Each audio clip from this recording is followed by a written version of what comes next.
Hi, welcome to Dive into Worldbuilding. I am Julia Wade, and this is our discussion on rewards and motivation, which actually, oh my gosh, this is a huge topic. So we may get to the end of this and be like, oh my gosh, there's this whole other thing that we haven't covered. You know, like the first thing I thought of was like the rewards poster. Because in fact my son had to do one as a book report, like a wanted poster. You know, like, wanted $50 / credits / gold pieces reward. The criminal, etc. You know, so that was the first thing I thought of. But actually, rewards are really complex, especially when you get into the kinds of things that are day-to-day motivators, right? And Morgan may have trouble and have to come in multiple times again, poor thing. However, so I'm excited about this topic. So I guess let's start by talking about the kinds of rewards that we see in fiction commonly, or the kinds of motivators that we see in fiction. Rewards first, I'd say, because of course you have things that are used as motivators, like fridging people, or killing people off, and then trying to create revenge as motivator for a character to take them through a story, right? Like Inigo Montoya. But that, despite how common that is, I think motivation's a lot more complex than that, and I wish people would actually explore what motivates people in a different way. Because in fact, a lot of people feel like a lot of people will do things as a result of a feeling of just vocation, right? Like a feeling that it's the right thing to do. What do we call that kind of reward? Is it a moral happiness reward, you know, or yeah, what creates a vocation? I guess it's the sense that there's a form of virtue that should be striven for, and of course then the question behind that becomes, well, how do you define what virtue is, right? And it's going to vary depending on the culture. But so it's one of the things that I like to, cultural differences in motivating factors, and you know, are something that I like to spend a lot of time thinking about. Do you guys have any thoughts about books you've read where you found the characters' motivations to be interesting or unusual? There was a book a number of years ago called Villains by Necessity by Eve Forward, and it was sort of a bit on the tongue-in-cheek side, but it was sort of an inversion as to why you would have a host of evil characters doing something good at the end of the day. And so it definitely, you know, they were good guy motivations that had been cross-applied. And the bad guys were Tell us what that means a little bit more. Cross-applied. So, you know, they were sort of it's a D&D type setting. It's sort of a classic fantasy, you know, thief, bard, sure. druid, fighter, you know, setup. And they did, but it was a saving the world type situation. And it basically what it came down to was that the good guys were trying to maintain the status quo, which would have resulted in, you know, the end of the world, and the bad guys were the ones trying to change it up. So you have these good guy motivators, and you have these bad guys having to adapt to working within a different set of constraints, which was just an interesting, because she really made it a pain in the ass for the bad guys to be good guys, right? I mean, it was, you know, sort of standard. Nobody trusts you. Everybody in the party hates each other and wants to kill each other as soon as possible, right? But you know, and trying to having these characters try to maintain, which it was the D&D definition of evil, insofar as everybody was very self-centered. Everybody was very, you know, what's in this for me? And so forcing those characters to keep in mind the bigger picture was sort of a constant challenge within the story, right? It would be much easier for you to just go do this, and that's your nature. Why would you not? You know, what kinds of controls would you have to have in place between different characters and stuff in order to get people to operate against type for the sake of a bigger reward? Well, that's interesting. So I noticed that what we have here is we sort of have carrot and stick, right? Yeah. Yeah. I think the end of the world is kind of a big stick. It's a big stick, but you know, surprisingly enough, you know, historically a lot of evil geniuses don't tend to follow out the rest of the ramifications of that kind of thing.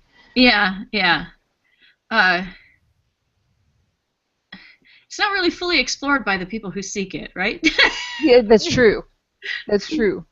The other thing that's problematic about the end of the world as a threat is that it's not very personal. And so readers may not find it particularly motivating unless it's also accompanied by some other form of motivation. So let's say big stakes versus personal stakes. Right. And of course there is the same old motivator of get the girl. Yeah. I find that one to be kind of boring at this point. Or if there's like save somebody. Yeah, save somebody. Generic save X person from blah blah. Relative, you know, like your sister, your brother, your parent, you know, save somebody from something. Friend. Right. In the context of storytelling, though, you kind of have to have a very simple. I mean, people are complicated and messy, right? Yes. People operate against type all the time simply because they're people. Yeah. So when you're writing them into a story, though, you really have to streamline and simplify. And so coming up with motivators that are streamlined and simple. Yeah. You know, it's like trying to cram War and Peace into Twitter sometimes, right? It's not, you know, you lose a lot, I think, and there are a lot of options that are closed off because of that need to make the motivation simple and clear to the reader. Yeah. Yeah. So you want, well, so this is actually a really interesting wrinkle of this is an actually interesting wrinkle of motivation and reward, right? You want people to be able to you want the reader to be able to empathize in some sense with the goals of a character, right? Mm-hmm. I'm not sure that that's necessary, but it is definitely powerful if you can achieve it, right? Yeah. So it's definitely worth working towards, I think. Right. Now my voice is echoing. Darn it. So I think that if you can find a way to get readers to empathize with your character, then that is helpful. But it's interesting what So like for example, I have a character who's motivated by this sort of, it's a desire for escape combined with a love of art. Mhm. So he's motivated by his desire to escape via art. Right? No, that is totally relatable. I mean, Yeah, for me, anyway. right.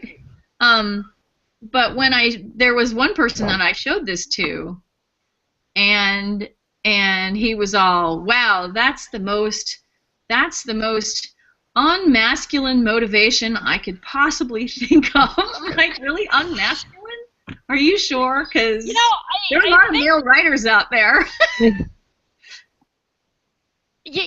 I think that's sort of a lack of understanding of the aesthetic personality. So I Yeah, think it's a probably. failing on their part rather than a failing on your part. Well, I like to think Uh, so. yeah. But I mean, so it's like, right? I mean, we have, um, let's go there. We have these very gendered ideas about what makes an appropriate motivator for someone. I feel like that comes from movies a lot too, because you get like, the fridging the character, like that's like every action movie ever just about the dead girlfriend, the dead wife, Right. every once in a while a dead kid, um, A dead dog. a dead dog. Oh my God, John Wick! Ah, greatest movie ever. Or like the Oh, damsel, even when they're not dead, the damsel, the yeah, Yeah. whatever it is. Yeah. yeah. And So I that's think, like the masculine is to go and do something. right, Um, right, to do something, and the idea that doing something has to take a particular form also, um, yeah. is also gendered, which makes me laugh because right now I'm working on chapter 3 of a book which Kimberly is actually familiar with. The title of the chapter is "Do Something." Well, it's a good, there is, I've, s- I think some of it too is based on your genre, right? Hmm. When you say do something, right? So if you're watching, something like John Wick, then do something is going to involve lots of guns and probably a bit of punchy. Oh But yeah. if you're watching something like The Last Emperor, or if you're watching, one of these big courtroom costume dramas, then Right, do something can take a different form, right? right, And I think it's easier in literature to make those do somethings much more exciting, yeah, right? Where they would be in film. I mean, that's sort of where the difference is, right? Film is the ultimate expression of show don't tell, Mhm. right? yeah, I in mean, some sense. yeah, And when it so gets too telly, that's when you're starting to say, why is there so much talk? yeah. Well, and they get around that with like montages, Yeah, right? So Mhm. like Ocean's 11, where they're explaining how they did it, right? We've got a little bit of a monologue over it, but they're basically just showing us a quick cut of a whole bunch of different scenes that would have been boring if we'd watched them, as they went. right, right. But That would have taken showing them five after the fact, hours. right? Okay, so to get back to motivators and rewards, then, so Ocean's 11 is about getting some money. Money is a huge It's motivator for yeah, things, So treasure. unfortunately. so let's track back a little bit. Let's track back a little bit and go back to, okay, given that, as we've spoken about on the show before, money is just an agreement about value between two different people, Mhm. that's attached to an agreed upon type of object that isn't actually an item of barter. Okay. Um, what is motivating about money is not the money itself, but what the money can achieve. So I want to get back to things that people need, right? Hmm. Um, so I'm talking about stuff like food, uh, shelter, right? Janice Hardy's book, The Shifter. has a character who is immediately from page 1 motivated by the search for food so that she can keep herself from passing out. Sure. That is definitely motivating, right?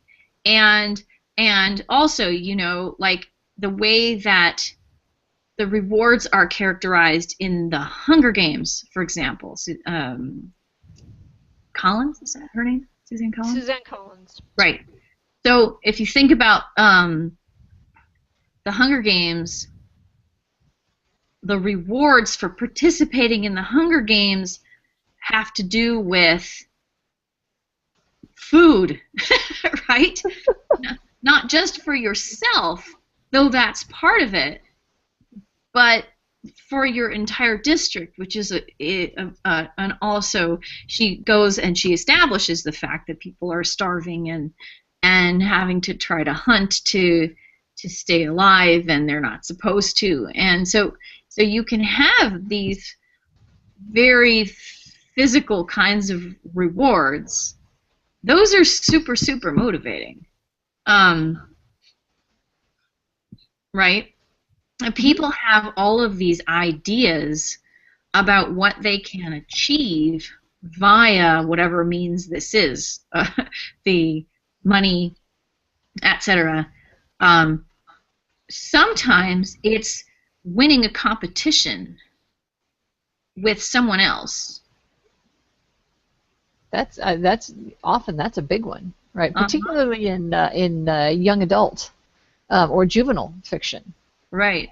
There's a lot of times there is a personal conflict, whether it be, you know, how many worms do you have to eat this summer, or you know, right, or you know, as you mentioned before, survival. I was thinking, my kids just finished reading Hatchet, right, mm-hmm. which is, you know, basically kid lost in the wilderness type story. Mm-hmm. You know, so those, I think though that those types of stories, I find them a lot more often actually in juvenile literature than I do juvenile literature, or like you know, Into Thin Air, right, or biographical type stuff, right? Right. Than you do in adult literature, not like Boom Chicka Wow Wow adult, but like you know, literary fiction or stuff that is shelved in the quote fiction section. Well, Chicka Wow Wow is a motivator. It is a motivator. It's become one of my pet peeves when I'm reading something. It's usually a genre story, and then all of a sudden, like, it's clear that the editor came back and said, there's no sex in this story and I'm getting bored. Put a sex scene in here. And then, like, all the motivators change, and, like, there's this one scene in the middle that doesn't actually affect anybody or affect the story going forward. It doesn't even, you know, make the characters frigible after that point. It's just like, you know, okay, the story's getting boring. Let's take all our clothes off. And, you know, it's like... Well, if it didn't end in sex, that would actually be kind of interesting if everybody just took their clothes off. You know, I'm sure there's it may have been done already. That's, you know, I like lasers better than naked people. So that's my literary preference. But you know, actually, I'm inclined to say that I like naked people better than lasers, but only if they belong. Yeah, it's the like. I mean, like. But it's not a motivator. Most of the laser, right? Yeah, but it's not used as a motivator per se. I mean, again, there may be branches where it is, but I don't see it off. You know, I don't see the people acting so that they can get laid at the end of the story. Mm-hmm. Outside of maybe a film like Porky's. Well, right, I mean, where that's sort of, you know, the whole thing. But whole entire gigantic, massive, and lucrative romance genre, where part of the whole point of writing this story in the first place is this search for, I would say, probably not sex per se, but for a relationship as a motivator, right? And but I question it as a motivator in a lot of those stories. I mean, that's the author's motivation. but you know, in a lot of those stories, it seems more like, in a lot of them, characters are thrown together, or they are the relationship part sort of evolves out of the circumstance. Two characters in a forced wedding, or Yeah. thrown into a Civil War era, support camp or something like that, where the relationship develops. But that's not the characters are not motivated so much by trying to acquire or find a relationship. There's another motivator. It's survival.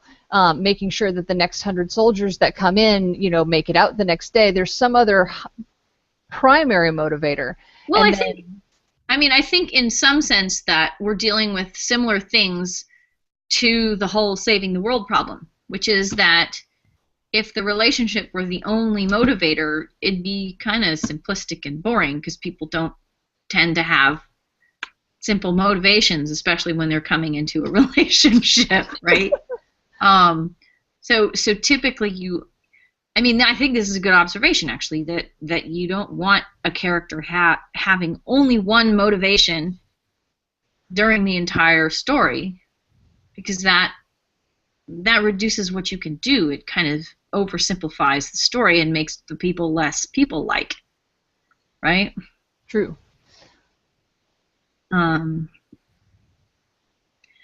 But yeah.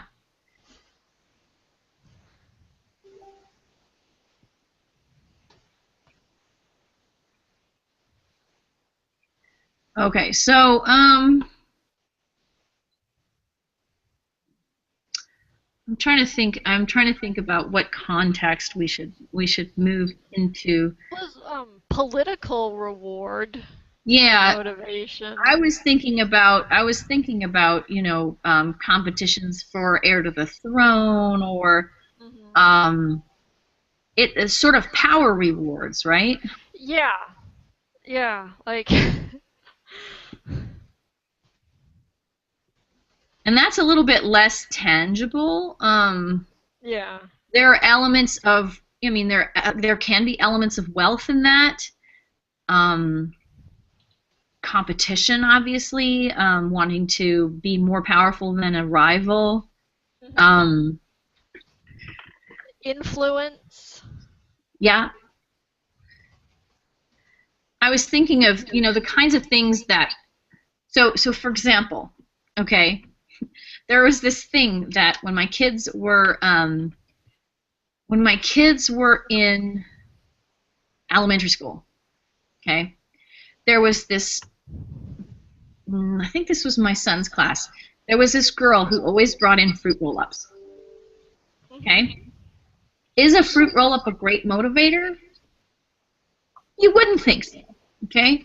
But, okay, so she brought in the fruit roll-ups, and then she would say, I'm going to give you the fruit roll-up. No, wait, I think I'll give it to you instead. Uh-huh. And what she would do is she would create this conflict over who was going to get the fruit roll-up. Yeah. Now, Gaming. this is gaming people, right? And this was, what, second grade? Yeah. Oh, yeah. Kids already know how to game people for power. And I basically, talked to my son about it, and I was like, look, it's not about the fruit roll-up. The fruit roll-up is only the surface reward, right? Yeah. And the real reward is the feeling of power that this girl gets when she gets to make other people fight over the fruit roll-up. Yeah. Mm-hmm. So even just in a situation as simple as that, there are two levels of reward motivation, right?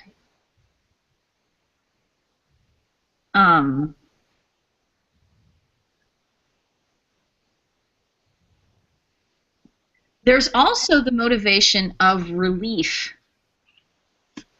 And I just thought of it. So relief,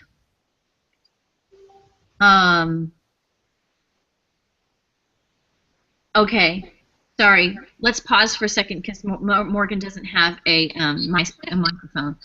Um, motivation for the person giving the award and motivation for the person hoping to receive it. That's right. And I think that's giver's motivation and receiver's motivation, which is interesting. And then so I was gonna do relief, which I think can be an interesting one because I'm talking about things like relief from pain, Mm-hmm. relief from discomfort. When you have, so I have a character who has obsessive compulsive disorder, and he's very motivated by the possibility of relief from the discomfort that lack of order brings to him, right?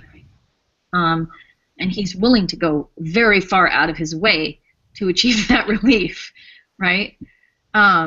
So that turned out to be a much more interesting aspect of his character than I expected when I first thought about it, Mm-hmm. right?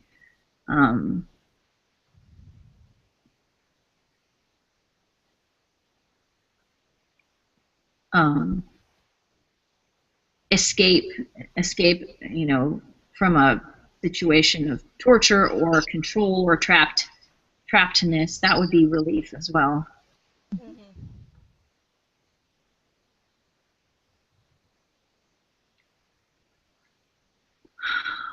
Yeah, the assurance that you won't be executed. That's a good one, Morgan. That's like the ultimate bad guy motivator, right? I mean, that's Darth Vader. That's, every evil mastermind ever. It's almost the first interaction you see. Somebody comes to them, reports a failure, and then they kill them, usually without a whole lot of warning. But Yeah. so then you know. Darth Vader killings, yeah. Perhaps we can find new ways to motivate them, right? Exactly. Exactly.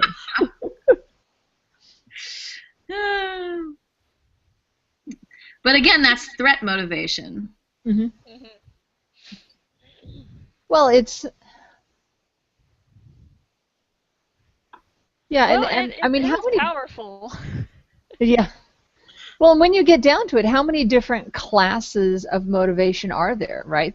There's threat motivation, which can be loss of something, whether it be life, whether it be Legos. Mm-hmm. Threat motivation can take any number of forms. Mm-hmm. There's reward motivation, in which you gain something. Yeah. There's competitive motivation, although arguably that could be also under reward motivation. Well, it's also like, winning, yeah. So there is like a reward usually. It's like either you engage in the competition because you enjoy competitions and there's not necessarily a huge reward at stake, Mm-hmm. but you're there for fun. Or, it's the boasting, I get to be number one, I'm going to get all these, like, deals, I'm going to bring honor to my family, etc., etc., so... Well, so there's pleasure motivation, right? Yeah, Because so I think a you're lot of the deriving things something. we've been talking about, like relief or approval, and those kinds of rewards are about something that gives a person a pleasurable. All of these come back to pleasure in a sense. Let's push the button and the food drops down. Right. I mean, basically. Or like, don't touch that, there's an electrode.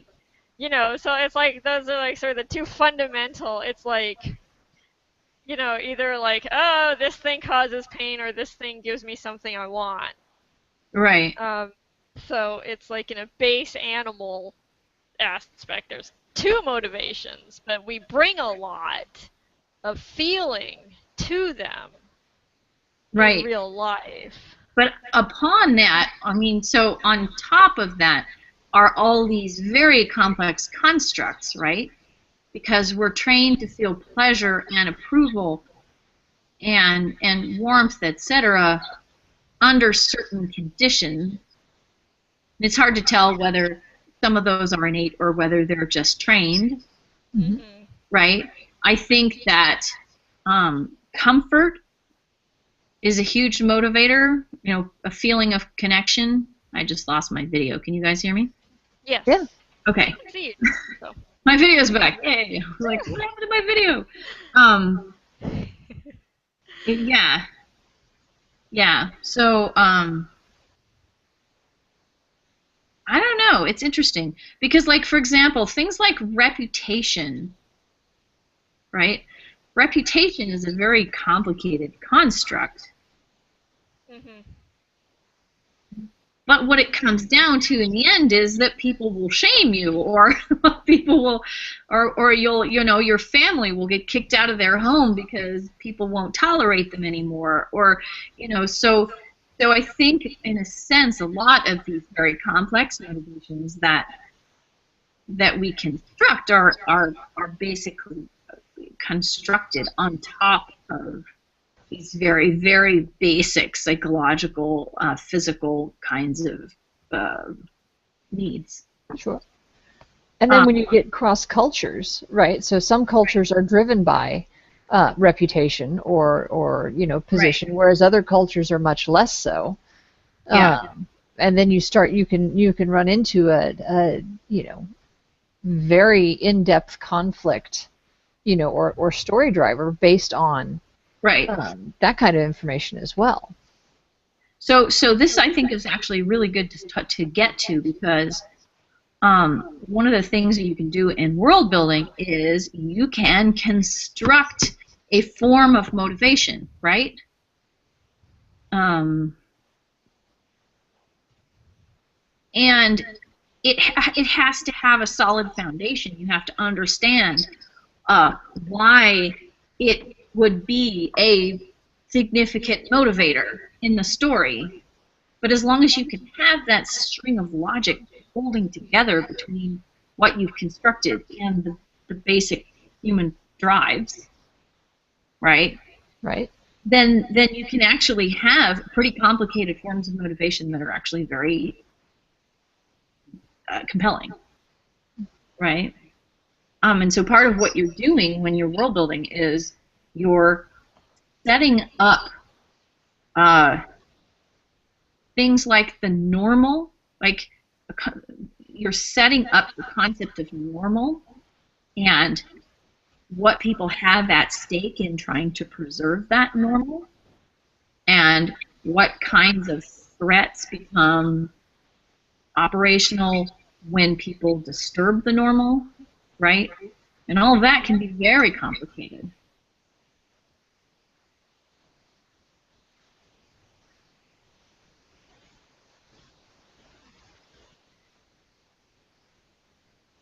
Writing notes. One of the things I run into, particularly with world building, though, is making sure that you clearly state your motivators. Mm-hmm. One of the things I run into with editors a lot is I may be making presumptions about people's ability to understand certain motivators, but they're not. Either it's not clear in the stuff that I've written, or it's, it's not that it's not a believable motivator, but it may not be. I have not pushed how strong of a motivator it is for that particular individual. Yeah. So one of the things that I find is finding a way, whether you're constructing a motivator or whether you are using a real-world example of a motivator, is making sure that that is clearly defined early on. Right. And because people, and I find people will forget if you've written a longer text, even if you state clearly at the beginning that this guy washes his hands 23 times a day, and being able to stop doing that is a huge motivator. You're going to have to, if you have a motivator that is not necessarily common experience, you're going to have to restate it multiple times so that people don't forget through the course of the story how important this is to this particular individual. Right.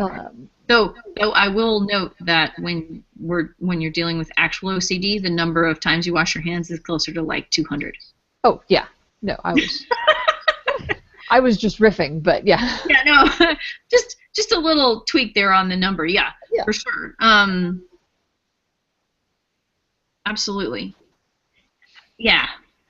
So, yeah. Wow.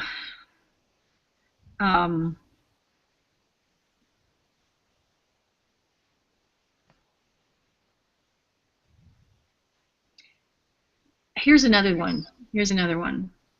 The self-concept. I was thinking about motivation for things like hate speech and stuff like that. Why people will lash out and stuff like that. Mm-hmm. Our concept of ourselves is very is constructed based on our experience and based on our culture, and we have a great deal at stake in trying to protect our self-concept, mm-hmm. like whether we're a good person or right. And obviously, all of that stuff is culturally defined, right? Right. So it can be very complicated. Like, so what I'm thinking of, for example, is something that I read in an article about body positivity and fat shaming. Okay, that some people are motivated to shame others for their body positivity if they feel that they were required to pay a price in shame and they can't stand to see that another person was not required to pay that same price. Now, that's a very complex motivator as far as I can see. Right? Yeah. It's I had to suffer through this, and I can't stand to see that you were not also made to suffer through this, so I'm going to attempt to make you suffer through it so that we can be even, or so that my suffering doesn't seem to me to have been in vain, or so that my suffering doesn't seem to me to have been so that I don't suddenly hate people who I trusted my whole life who were shaming me. Right? There are all kinds of wrinkles to that.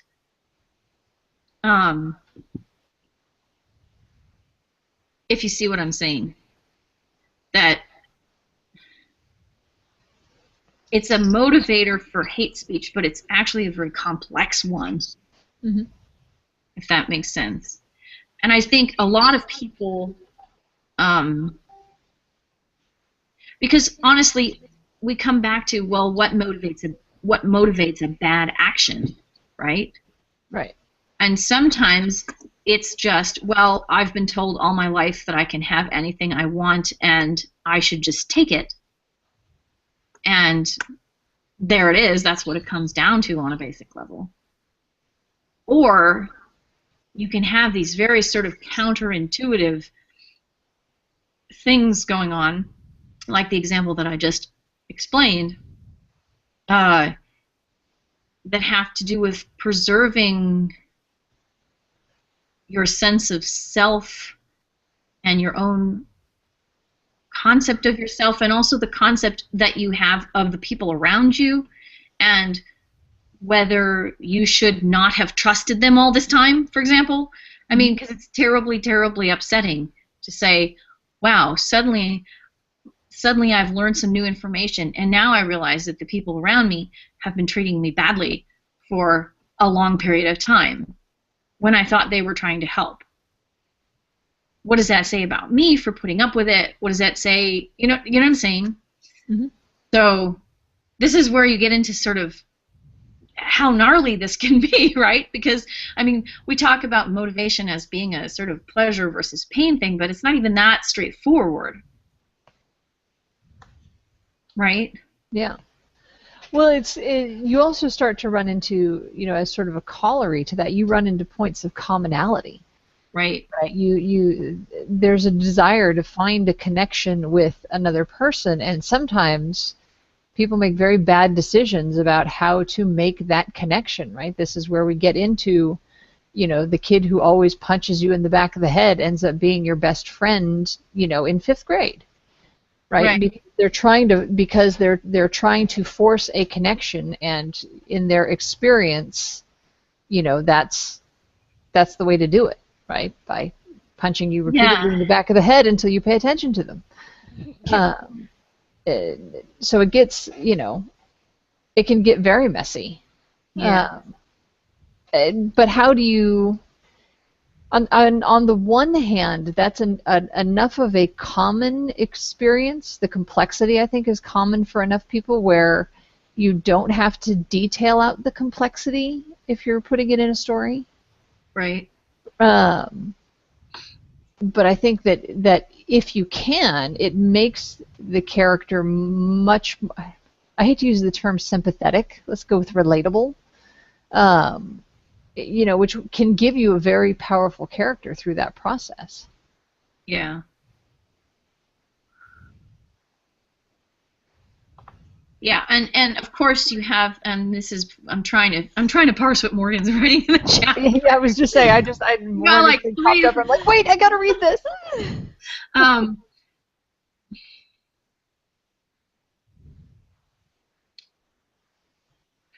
So what you have is you have situations where different players have different motivations, and whatever choice you make in the situation will mean that one or the other of them is going to be mad at you. Yeah. I guess that these things are not, there isn't always one path to goodness or right? Mm-hmm. And yes, that's in fact one of the things that I look at a lot when I'm writing is how people define what's good and how they are motivated and how those motivations interact, and they're not always interacting well. Mm-hmm. Right?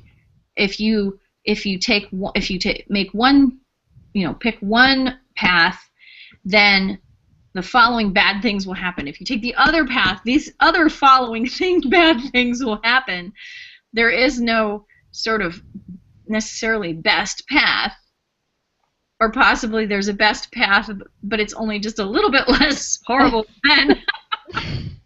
than some other things. And cultural reasons are a really good one for establishing those different values.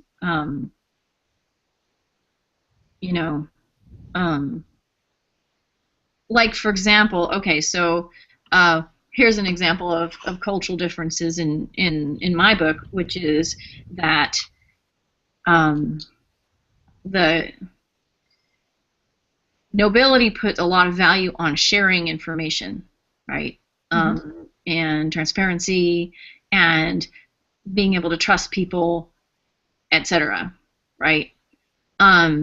Whereas the servants put a lot of emphasis on being able to trust people and confidentiality and stuff like that, right? So what you have is that you have both people are constructing this idea of how you know you can trust someone and how you show that you trust someone, but one of them is putting a huge value on not asking questions and not desiring to share information, where the other one is doing exactly the opposite, putting a lot of emphasis on sharing information and opening up to each other and all that kind of thing. And both of those are motivators, right? But they do come into conflict. Mm-hmm. Mm-hmm. Actually, it makes me think of what's called positive and negative politeness. And the positive and negative stuff is sort of weird because it's not really clear why one of them should be called positive and one should be called negative. But Here's how they're defined. Negative politeness is based on the concept of valuing another person's autonomy. Right? Right. So you're going to be polite by not stepping on their toes, by staying out of their space, by asking permission before you breach their wall, right?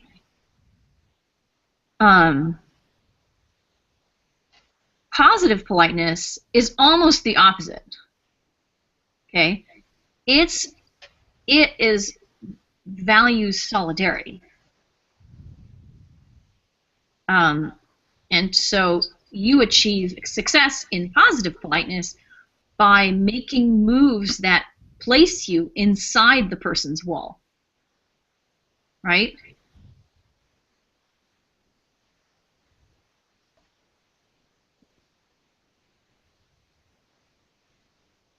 So both of them exist. They exist simultaneously. We use each of them all the time, right? And there are certain things that we'll say to advertise to someone else that we're making an approach to them based on one form of politeness or the other. And say, you're expected to approach your professor with a good deal of negative politeness. But one of the things that I see online is discussions of how, wow, with the internet and emails and chats and all this accessibility stuff, you're seeing a lot more positive politeness-based approaches to professors, which upsets the professors and are totally normal for the students among themselves, right? And this is always, it's not like it's only a professors versus students problem. It's something that has existed for a lot of, human history across various kinds of cultures. There are certain groups where positive politeness is expected, and other groups where negative politeness is expected. And when the two start to cross, you get untoward results. I have a friend who spent a year in the UK, and he actually ran into this problem when trying to date women. Oh boy! Because in the UK, usually the woman makes the first move, whereas here in the US, the man makes the first move. Oh boy! And so it was it required learning basically a whole new social language because both sides of the pond, if you will, have a different sort of a way to make that connection, and so that your bit about the positive and the negative kind of reminded me that it's not even that it shows up in many different formats and lots of messes. Right. Yeah, exactly. And here we are at the end of the hour.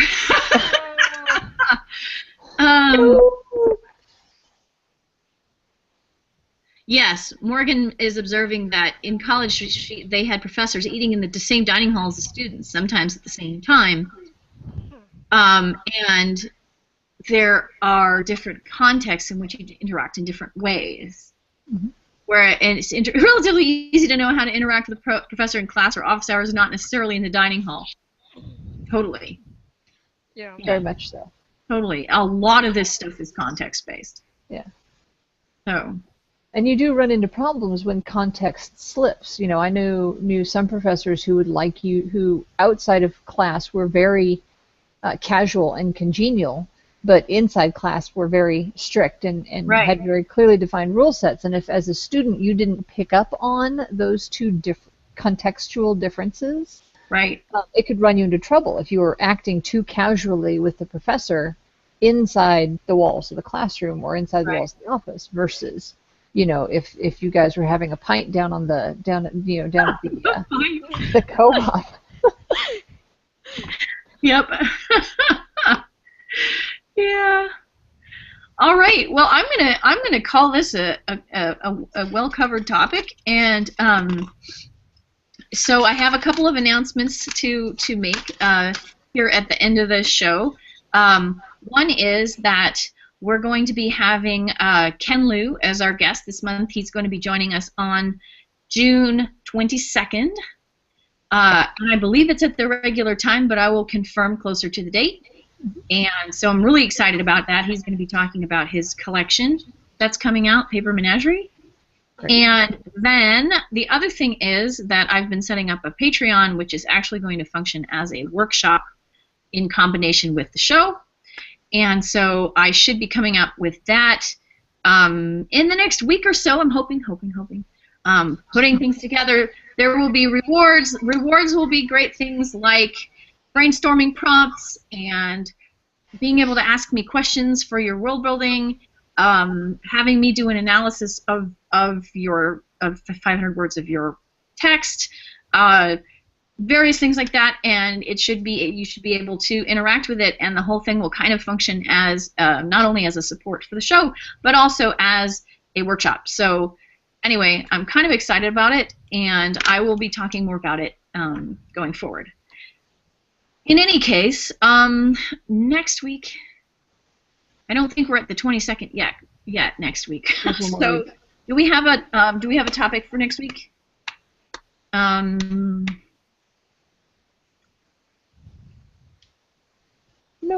I don't think we do yet. I'm just going to leave it. We will talk about topic more in the intervening time, and I will announce it next week before the hangout. All right? Cool. Thanks, you guys. I'll stop the broadcast. All right.